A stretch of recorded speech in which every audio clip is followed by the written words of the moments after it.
Hello and welcome to this special edition of the Foot Weekly podcast. Ben isn't here because he was lucky enough to be in Amsterdam and watch what we've just seen, which was the EA FC trailer.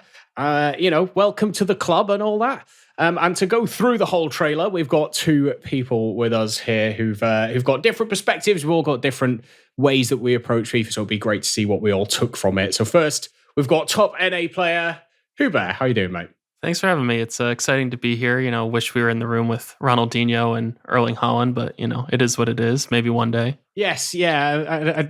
The Ronaldinho loving that this podcast has had of people packing him and getting him out of icon picks, and Ben's long-term obsession. The fact that he's in the room, he's got pictures of him, as he said, the closest he'll ever get to packing him. I've got some thoughts on the icons they brought out, because they kind of just discarded them. But we have got a second person with us, and that is Rannerz. How you doing, buddy? Doing pretty good, man.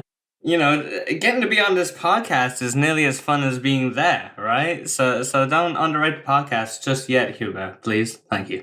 Yeah, 100%. I couldn't agree more. So I think what we'll do for those of you that maybe missed the trailer or were just overwhelmed by the avalanche of waffle that you received from the presentations, we'll kind of go through it all. We'll maybe pick out some of the bits that you might have missed, and then we'll kind of go back through it in a bit more detail afterwards. So it started with, I believe his name was Andrew Wilson, who was very sharply dressed, looked like he might have had a bit of work done, but you never know. Talked about frozen pints when he went to Bayern Munich, which I thought was improbable.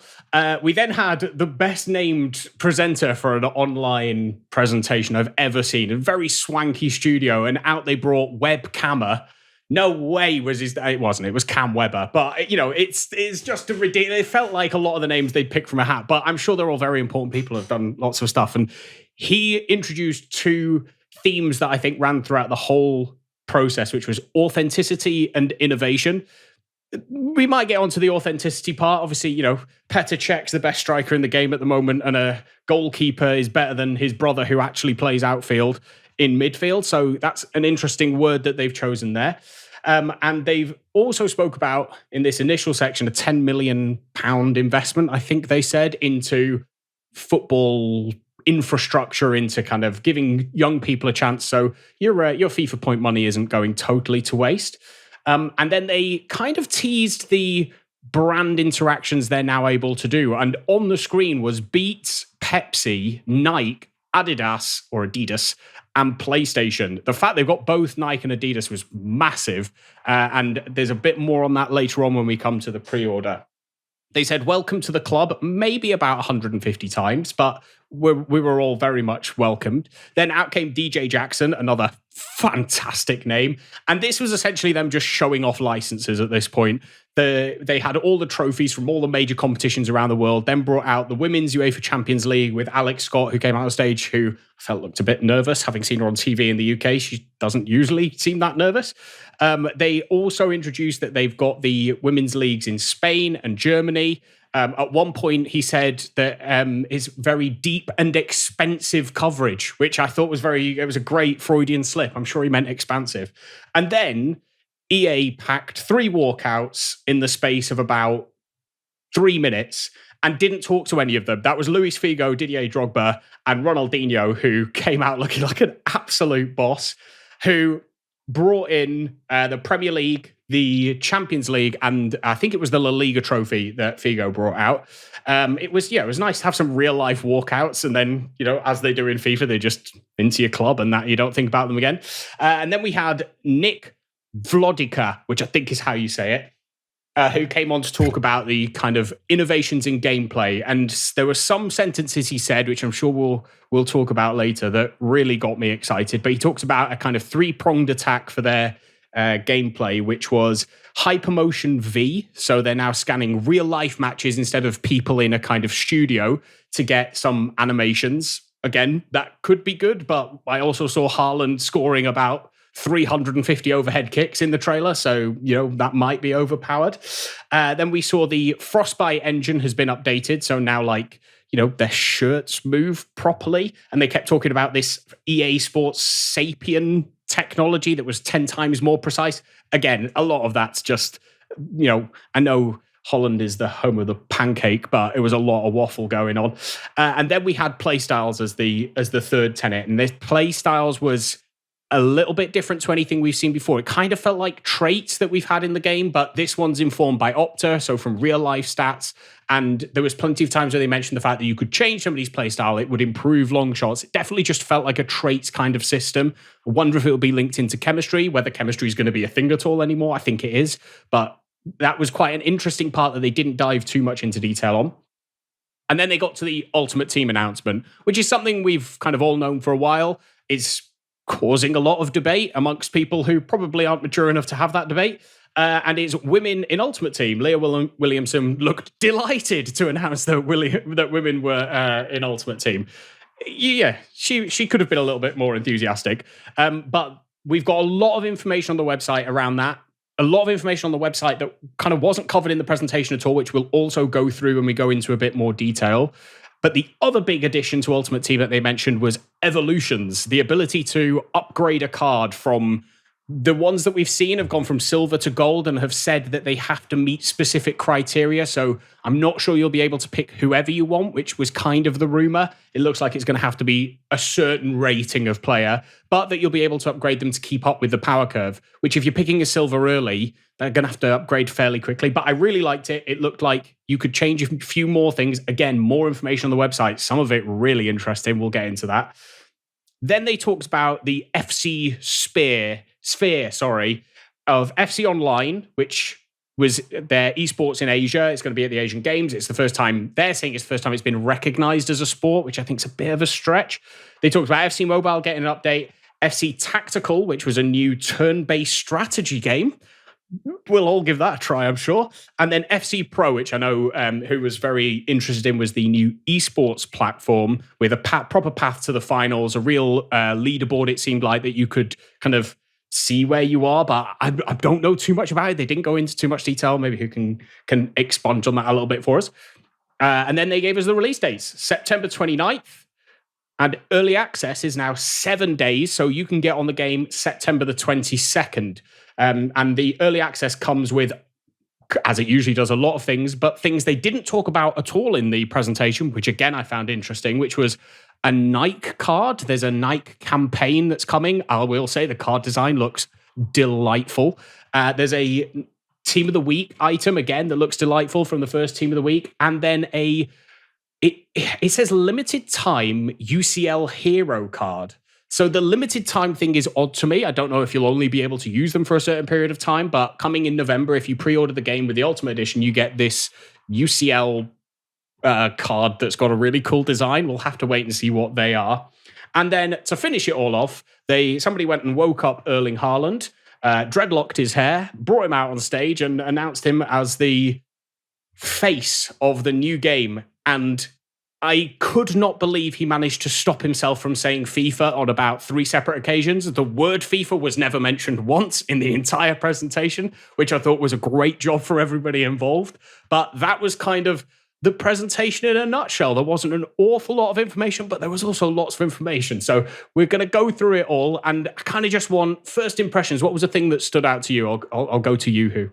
Oof, it's tough. There's a lot there. I think the thing with the most potential is probably hypermotion, even though it's not really like a feature where it's like a new mode or something that people get excited about. I think just the way they described it as being able to see things happen in real life and within days add them to the game, I think it has a lot of potential. Could be bad, if they rush something in and it's not balanced or something, but I think overall that, being able to see something in real life and within days go and do it in FIFA as well. I think that has a lot of promise, especially for realism when we talk about how the game plays and balancing, that being able to add so many different animations gives a bit more variety, gets less stale, and hopefully less, do this 1 or 2 things that are overpowered and nothing else is good.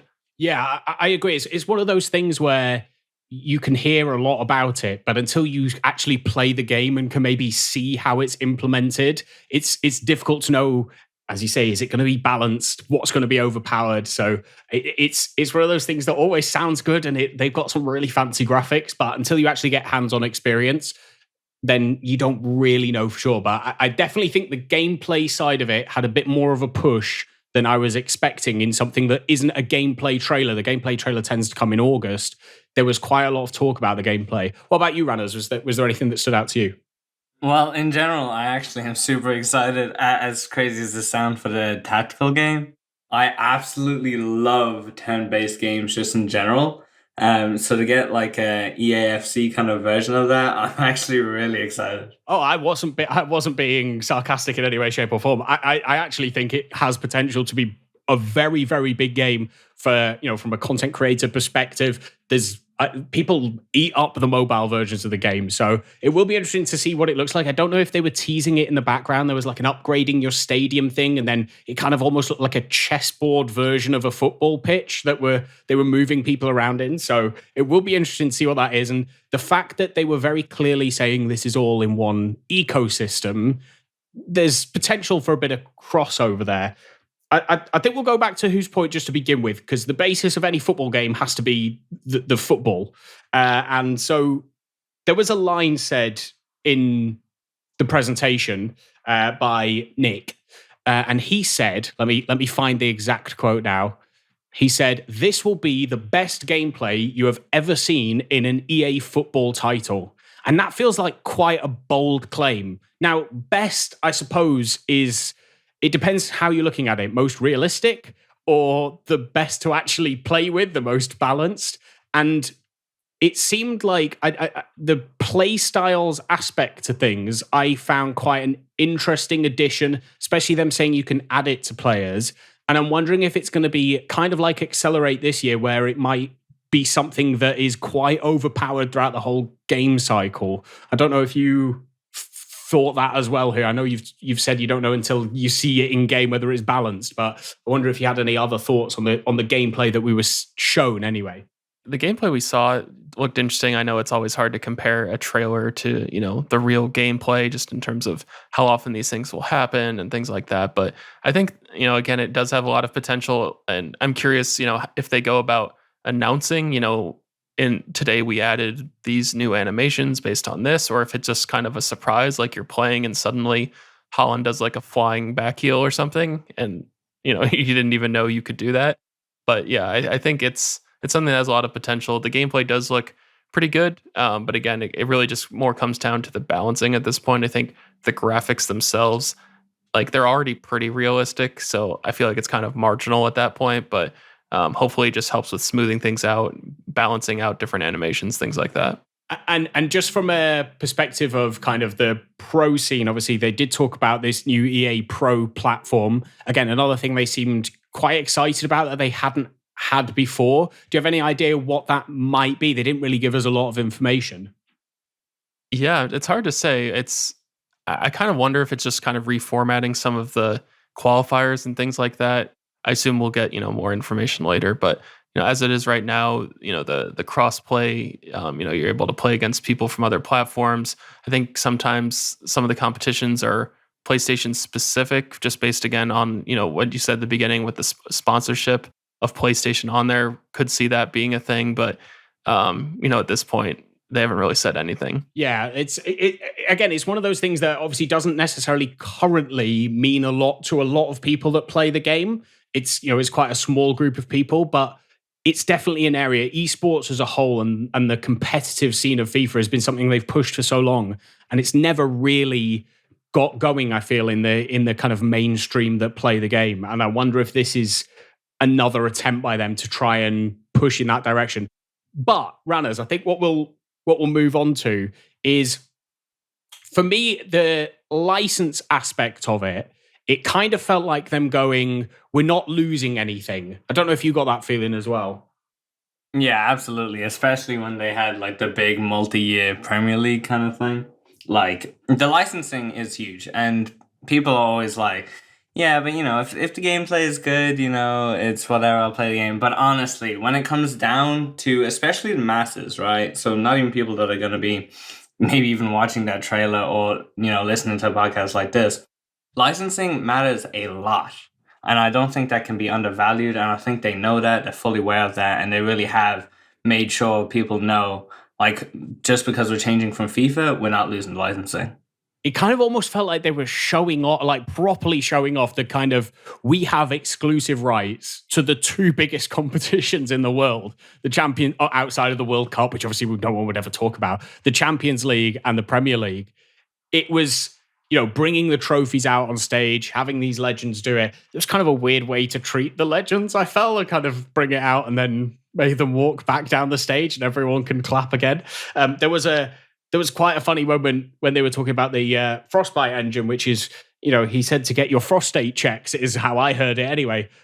So it was, in terms of the presentation as a whole, I felt like there was quite a lot of brand building that went on, where it was, this is a new game, this is a new brand, we have got experience doing this, as you all know, but that, we all love football and this is going to be the club, welcome to the club. That was said so many times that it will be like, there's I've seen on the website, again, one of those things that they didn't mention, if you play Ultimate Team before November 1st this year, you get an EAFC founder membership, in inverted commas. Essentially, it's kind of like being a foot founder from back in the day, but they say on it that will give you bonuses both this year and in the future of EAFC. So it's another one of those things of going, be part of this new venture.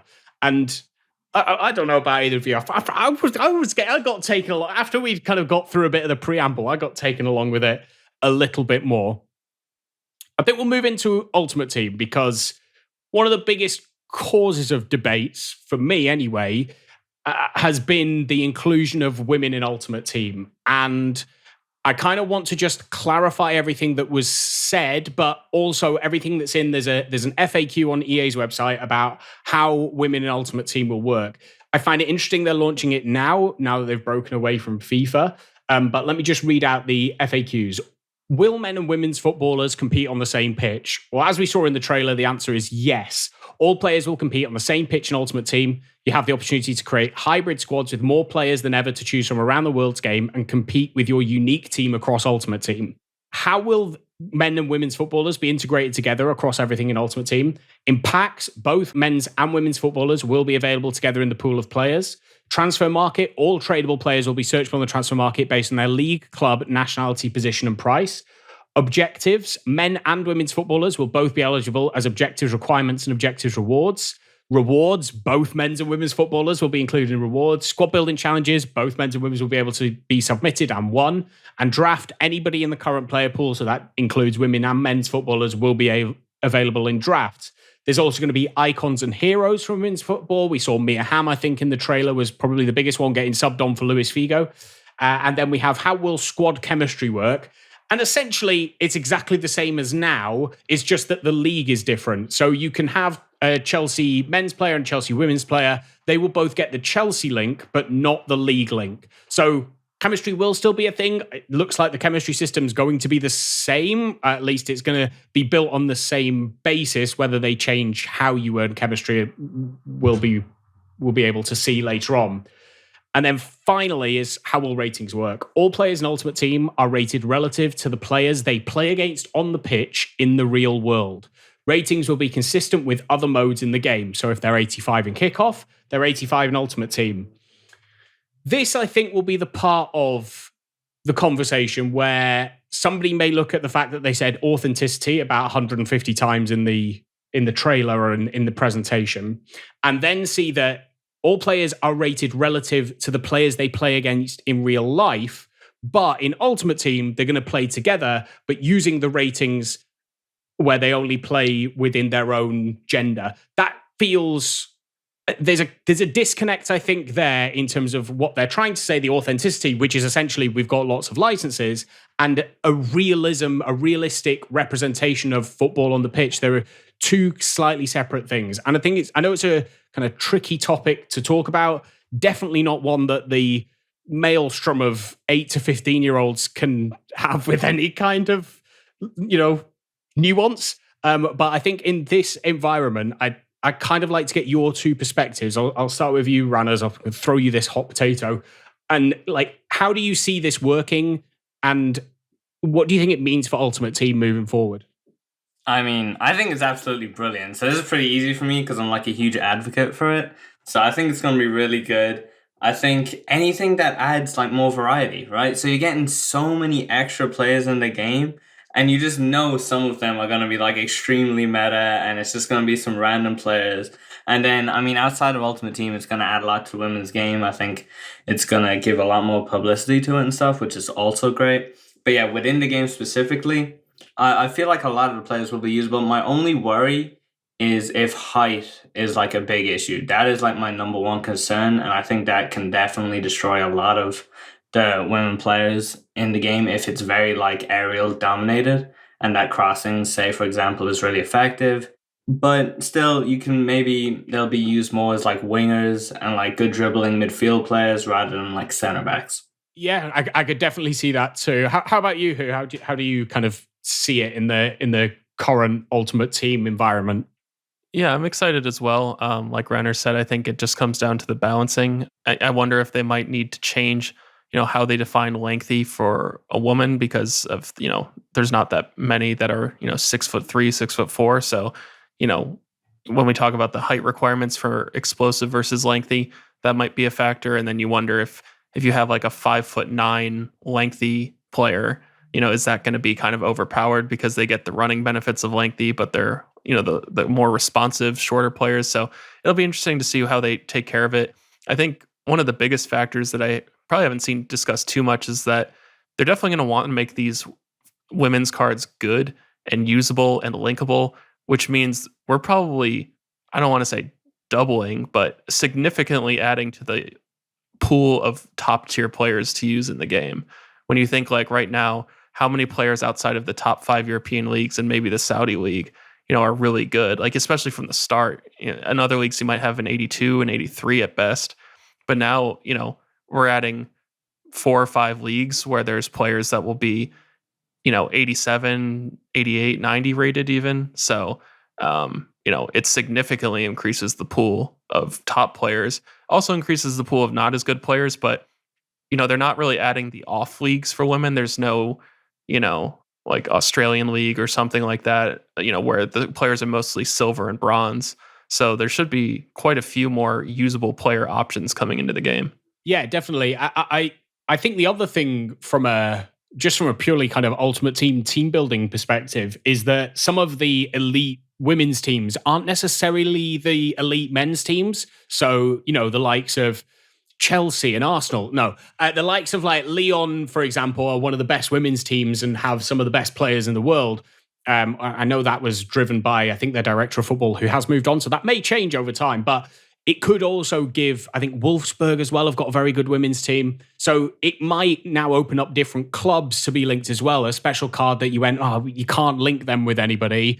There's now those extra options. I definitely think that, like from where I am, I like it. I think it's something we probably won't be talking about 6 months into the game cycle. I think it will be a bit jarring to begin with. It'll be something to get used to, but eventually it will be just like having any other player in. I know that there are people that feel like it will break the realism of the game for them.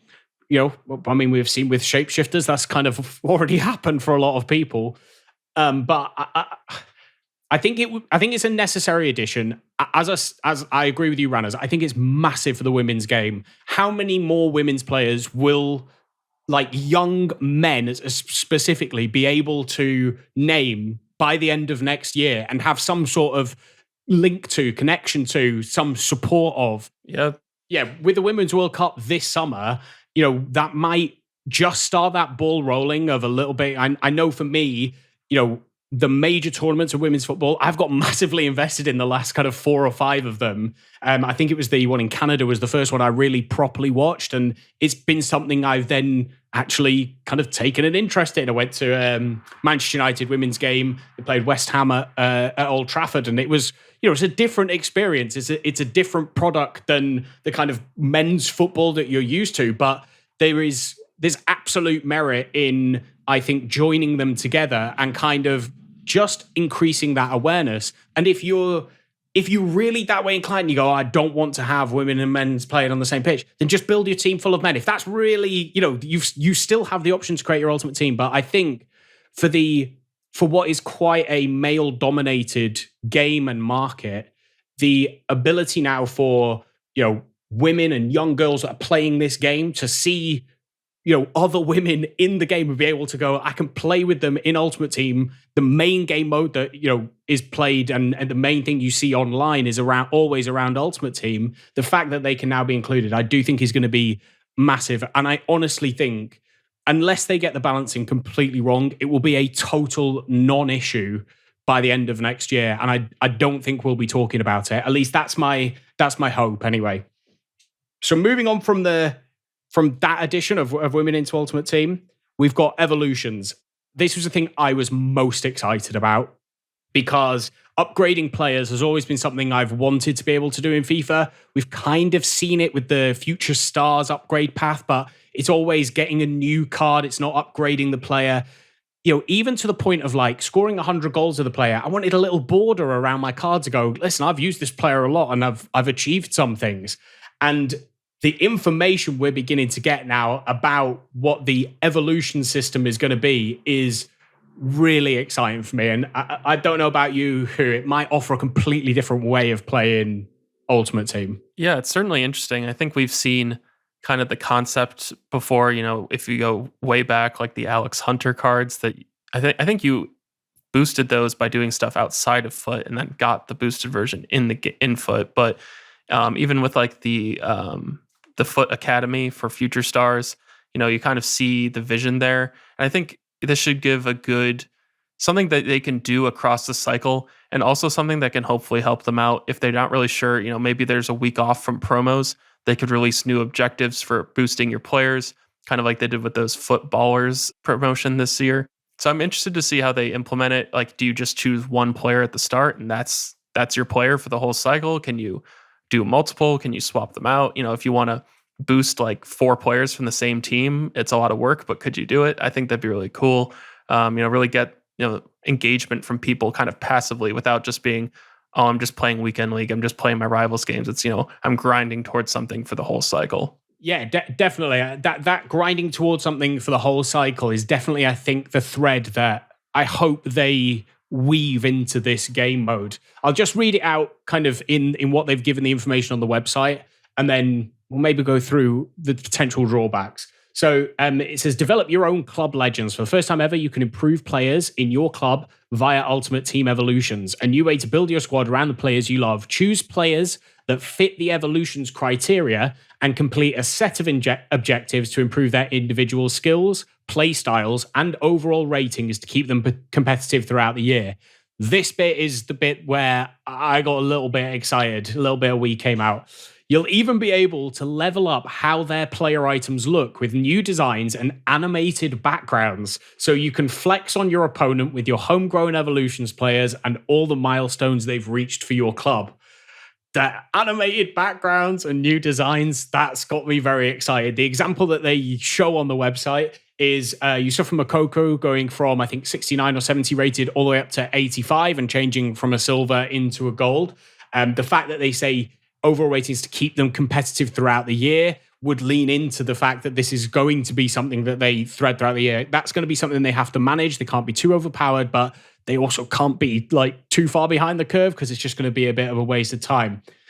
For you, Rannerz, can you see any drawbacks from this? Can you see anything that maybe you want a bit of clarification on? Yeah, it'll be all about the staggering, just like you said, right? So obviously, I assume it'll be like capped at certain checkpoints throughout the year, and you'll be able to unlock the next tier come, say, November is like the first time it goes to tier 2, and then you can get them up an extra few overalls and an extra few things. But yeah, just keeping it in line with the meta and not making it too far behind. And then I suppose otherwise, the only other thing would be if like you had a card that, was, say, 𝘮𝘬 or whatever, and 𝘮𝘬 was super effective, right? And you've been building up this player for 3 months, and then this patch drops that just destroys 𝘮𝘬 players, and now you're just stuck with this player you spent so long on, but it's no longer that effective in the game. Yeah, I suppose that's something I hadn't thought about. We have had, Accelerate has been patched multiple times. The kind of Travella shots have been patched. If you're maybe working towards getting that as a play style or a trait, maybe there'll be two separate things, maybe they'll be the same thing, and then it gets patched. I could see how that, that might be a little bit of a drawback. You'd hope that there was the ability. One of the things I'm wondering is, can you update specific stats, or does it just update the stats in general? Is it like a +1 to everything if you complete this objective? I think I'd kind of like to know that. I know in PES or eFootball, you can update specific stats on a player. You have a limited number of stats that you can update because of how old the player is, depends on how much you can update them. And that's kind of one of those things where if it's just like make them as fast as you can and as strong as you can, it doesn't really matter about anything else. I could see it becoming a little bit of a drawback, but I am quite excited to see what they're going to do there. I think it could. I'm hoping that there'll be more than one, because that's the other thing I kind of take from their blurb, that you choose one player. I'm hoping it will be, instead of having so many promos, we have evolutions weeks where you can add a new player and you get a bunch more objectives to upgrade existing evolutions players and your new one as well. I definitely think that's something that should be, maybe it'll be something where initially at the start of the game, you can upgrade 70 to 74 rated players or 64 to 74 rated players, and you can get them up to 82 rated. And as the year goes, you'll be able to choose cards that are higher and higher rated because they'll need to be brought up to the power curve. That's what I hope it will be, but I definitely think it will be a different way of playing the game. I'm really looking forward to it. And then the final thing on Ultimate Team for now, I think, is just the pre-order information, which is if you pre-order by the 22nd of August, you get the untradeable UCL or 𝘬𝘬𝘬𝘬 hero in Ultimate Team on the 27th of November. And then the Ultimate Edition bonus, and this is the kind of part that I want to ask about, is you get a Nike and EA Sports FC Ultimate Team kit, which looks fire. And then you've got a Nike Ultimate Team campaign lone player item, which is really rolls off the tongue, for 24 Ultimate Team matches. So kind of like that R9 loan that everybody got for 23 matches. The card design has a big Nike tick on it and a Nike tick up at the top. And again, looks unbelievably nice. And then it says access to Nike Ultimate Team campaign. The fact that that's with the Ultimate Edition bonus says to me it's only going to be a pre-order, like early access campaign. You'll only be able to do it with the Ultimate Edition, which we'll see how good those Nike cards are, but could be a little bit of a overhead start for those people that want to pay the extra £30 or $40, which I think is the difference now. With all of the other brand partnerships that they announced, obviously Beats, Adidas, and PlayStation, what else would you like to see other than just a kit? What do you think the campaign could entail, Rannerz?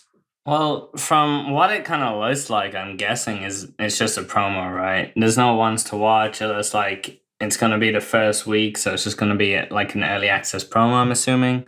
It would be nice though, since it is like called a campaign, if there was a lot, it was like quite objective based rather than just a team coming out and you can spend FC points, as they're going to be called now, to just get some cards early. It would be really cool if there was like a lot of objectives and like extra stuff, maybe like just like tournament stuff or whatever, just to unlock new cards.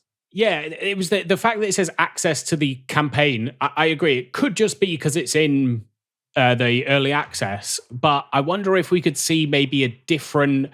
We've got season progress at the moment, which is open to everyone. I wonder if there'll be a second season progress, kind of like a battle pass type thing for specific brand campaigns. And I've always thought we have the potential to see, they gave us all the tifos and stadium designs. And whilst I think there are people that really love that, and, when you look at skinning in other games, it is very successful. The real skinning for me would be, boots. How do they wear their socks? How do they, if they've got long sleeves, short sleeves, do they pop their collar? Like, I'm surprised that we don't have those options. And I'm wondering, specifically on the boots part with both Adidas and Nike, whether we might see a consumable item around that at some point. Is there anything you'd like to see from a kind of brand partnership process, anything in the game, Who? Yeah, I think the promo will be just something kind of fun and different for that early access week, just to show who the more dedicated players are. I hope it's nothing too overpowered, because we don't really need the power curve moving up before full release even happens. I do think it's interesting that Rannerz said that, no ones to watch in the pre-order rewards. So I wonder if that's changing, or, they're just not including it because it's not as interesting to people. But when it comes to the branding, it seems like there's a lot of possibilities. I know we did the Adidas Numbers Up promo. Was it last cycle, I think, which kind of mixed reviews, but you could see it's kind of the testing for maybe what could be going on here. So yeah, I think there's a lot of options. I just hope it doesn't get too sponsored focused, where it's like you got your Pepsi card and he has more stamina because he drinks Pepsi, or something kind of dumb like that. So I guess we'll see what they do, but hopefully just more new and fun ideas. Yeah, definitely. I think if it just introduces things for us to be able to complete, and the part of it that I'm wondering if we'll see is a kind of real world link. Buying cans of Pepsi has, maybe it was Coca-Cola. Yeah, it was Coca-Cola. I think because of the FIFA partnership, you could buy cans of Coca-Cola and it would give you an Ultimate Team pack. This mainly in mainland Europe, from as far as I'm concerned. I don't remember it happening too much in the UK, but I'm wondering if, especially from like a Nike and Adidas perspective, I think I was reading about the potential to get access to, early releases of, the new trainer. Again, I'm not a big fashionista. You're probably surprised you to find out. And so maybe, I know that they do those kind of drops, limited releases of different items. Maybe you'll get early access to that or the code to access to it. I could see that being something they build in, which, as long as it's something I can either engage in or choose not to, I'll be fine with. I think it's, if they force you into it, it could get a little bit too, it's like watching the NFL where, you're the halftime show sponsored by Chrysler in the Coca-Cola halftime with the Pepsi replays. It could get a bit too much like that. Not that there's anything wrong with NFL. It's a great sport. But that's kind of the last thing I kind of wanted to touch on with Ultimate Team. But there was something that they've released, which I don't think has been picked up on a lot. And in fact, I hadn't seen it until you, who kind of just put it in our chat and said, have you seen the menus? And it's actually an announcement around how co-op is going to work. So do you want to just kind of run through what that update was that you saw? It was in like a news article, wasn't it? That was linked to the website. Yeah, they did mention that they've added crossplay for pro clubs, and perhaps more importantly, for listeners of this podcast, they added it for co-op in Ultimate Team. So that's pretty cool. Makes it a little bit more viable. I know people in the Discord have sometimes had trouble. You find someone you want to play co-op with, but they're on the other platform. But also within that article, they have some pictures of menus that they're kind of more for pro clubs and things like that, and Volta, but it does kind of give a sense into like how they look. They're very minimal at the moment. It's hard to say if that's just kind of a placeholder, if that's how they're going to be, but they look pretty simple, which I think is actually kind of a good thing. Hopefully it makes them load quickly, easy to read all the text, not too busy. But yeah, it'll be interesting to see, if that changes for Ultimate Team. One of the things I noticed, especially in the clubs menu, was a fans counter and then playoffs for the league. So it looks like there may have been some work on pro clubs. If they've introduced the cross play aspect to it, that would suggest they have done some stuff to it. You've got different levels of how famous your club is. It's like one of them says obscure with 12K fans. So I'm kind of anticipating we might see something, an interesting release around that. There's also some information on career mode, if that kind of floats your boat. There's a new player agent aspect that they've built in. I know we had the kind of beginning of those negotiations in career mode, but it does look like they've done some work to it at least. But going back to the co-op situation, I actually think there's been like a mistype in the article that they've written, because it says we're excited to announce that crossplay has been expanded into the following modes: clubs, co-op season, Volta Football, Ultimate Team co-op, squad battles, rivals, and friendly. And then it says, and crossplay will continue to be available in the following modes: Ultimate Team, Rivals, Champions Online Draft, Online Friendlies, and Player Friend. Now, I don't know, like they're saying crossplay there. I'm wondering if they're talking about co-op crossplay or whether they're just talking about individual crossplay. Because obviously champs, you can have open matchmaking in crossplay. It's one of those things where I've gone, if we could have a co-op champs, even if it was separate, I definitely think people would enjoy that.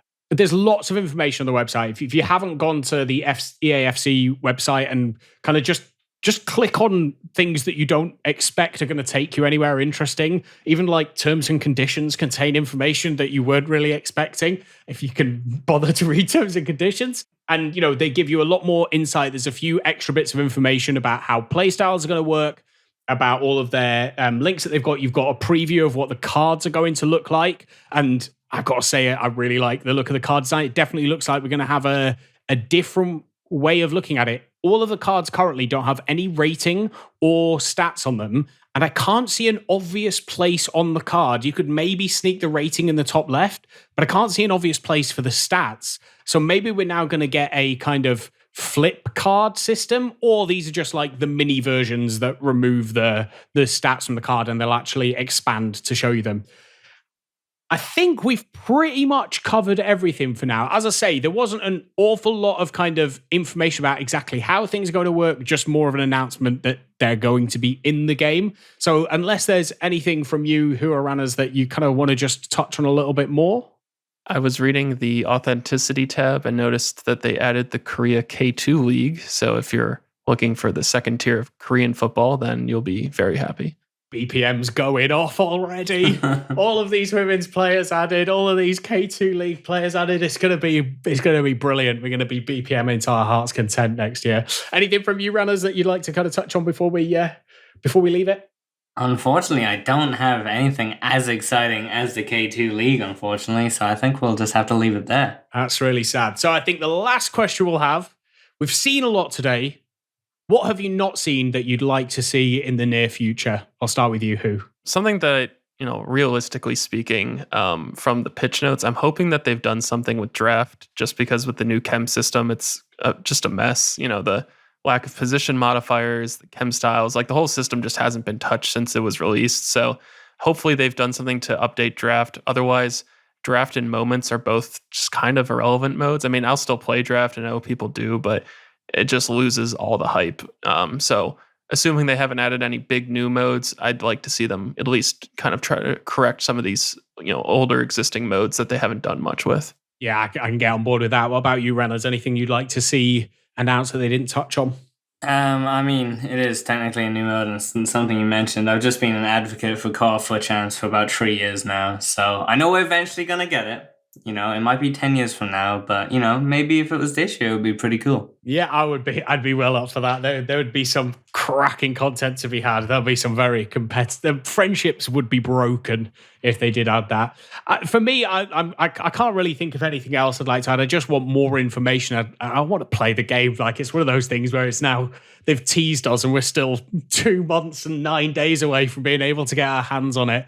But I'm super excited about it. Thank you very much to 𝗼𝘂bear. Where can people find you? I'm on Twitter as 𝗼𝘂bear, H00bear, also in the Foot Weekly Discord. So if you're listening to this, definitely join the Discord. Lots of discussion on the new game coming out. I'm sure people will be posting promo concept squads, all these different things. So definitely check it out. Yes, the first foot.gg article with expected ratings for Manchester City players is going to be released either tonight or tomorrow. So yeah, we're into prediction season. And thank you very much to Rannerz for being here as well. Where can people find you? Thanks for having me, Josh. Just Rannerz on every platform, so pretty easy. Yeah, nice and simple. And I've been Josh Excels, your guest host for this week. Thank you very much for listening.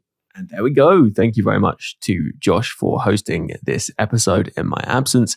I'll be back to talk about EA Sports FC very soon with plenty of news and maybe even some hands-on experience.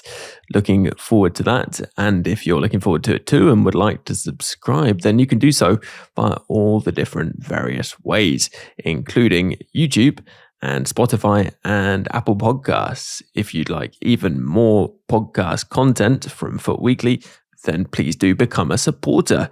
You can do that via Patreon. It's super quick and easy to sign up. Just search Support Foot Weekly or follow the link in the description of this podcast. And if you're already a supporter, a huge thank you for making Foot Weekly possible. And a big thank you to those icon patrons: Dave B, Hugh J, Coach Vass, DJ FIFA Player, Alan G, Alistair, Anthony R, Dominic P, Rob P, Jeff B, Stephen F, Tom B, Damon H, David S, Nick Jack M, Eric T, Neil P, Adam G, Dan W, Waterman, N Hagman, Harry A, Jake G, Roger D, Springford, Elec, Bracco, Nishant, Harry P, Alex M, Lee A, Brendan W, Andrew C, Joe W, Timothy J, Dylan, J Kell, Ibis24, Adam R, Sam K,